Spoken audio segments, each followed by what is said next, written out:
Hey YouTube world, I'm working on a 2009 Yamaha Big Bear 250.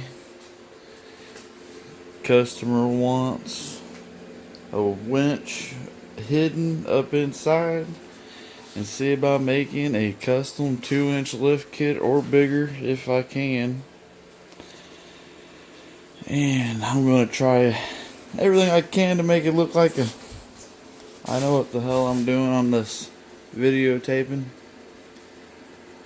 But this is my next thing I'm going to do and try to upload with y'all. Hope y'all watch, subscribe, hit the like button. Thank you.